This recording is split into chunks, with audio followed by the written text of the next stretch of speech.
দলকে সুসংগঠিত করার লক্ষ্যে চট্টগ্রাম মহানগর বিএনপির সংবাদ সম্মেলন অনুষ্ঠিত হয়েছে। নগরীর একটি রেস্টুরেন্টে সংবাদ সম্মেলনে চট্টগ্রাম মহানগর বিএনপির মেয়াদ উত্তীর্ণ 15টি থানা ও 43টি ওয়ার্ড কমিটি বিলুপ্ত ঘোষণা করেন চট্টগ্রাম মহানগর বিএনপি আহ্বায়ক এরশাদুল্লাহ। দ্রুত সময়ের মধ্যে আন্দোলনে ত্যাগী ও পরীক্ষিত নেতাকর্মীদের নিয়ে কমিটিগুলো নতুন করে গঠন করা হবে বলেও জানান তিনি। পরে ভারতে বাংলাদেশ হাইকমিশনে হামলা এবং বাংলাদেশের জাতীয় পতাকা অবমাননার তীব্র নিন্দা ও প্রতিবাদ জানান তিনি। চট্টগ্রামের আনোয়ারা উপজেলার পশ্চিম রায়পুর 6 নম্বর ওয়ার্ডের দক্ষিণ কালীর বাড়িতে এক গৃহবধূকে হত্যা চেষ্টার অভিযোগ উঠেছে প্রতিপক্ষের বিরুদ্ধে। এ ঘটনায় ভিকটিম রোকসানা আক্তার আনোয়ারা থানায় একটি অভিযোগ দায়ের করেন।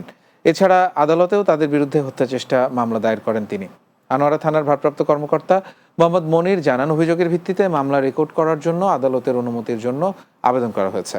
আদালত অনুমতির পর মামলা রেকর্ড করে প্রকৃত দোষীদের বিরুদ্ধে যথাযথ আইনানুগ ব্যবস্থা নেওয়া হবে। নগরের সব সমস্যা আর অসঙ্গতিগুলো লেখনী ও ভিডিও তথ্যে সংবাদকর্মীদের তুলে ধরা এবং দলমত নির্বিশেষে চট্টগ্রামের উন্নয়নে সবাইকে একসাথে কাজ করার আহ্বান জানিয়েছেন city mayor doctor Shahadat Hossain. সন্ধ্যায় নগরীর নূর আহমদ সড়কে অবস্থিত সিএমইউজে মিলনায়তনে টিভি ক্যামেরা জার্নালিস্ট অ্যাসোসিয়েশন চট্টগ্রামের 17তম বর্ষপূর্তি অনুষ্ঠানে এই আহ্বান জানান তিনি।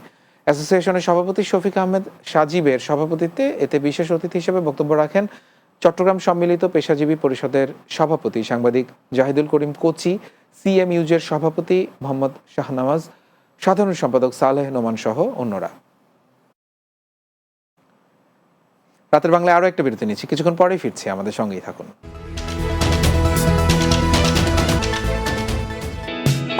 সবই হবে বাসায় বসে। আইডিএলসি আমার ফাইন্যান্সিয়াল পার্টনার বলেই সেভিংস করতে পারছি ডিজিটাল।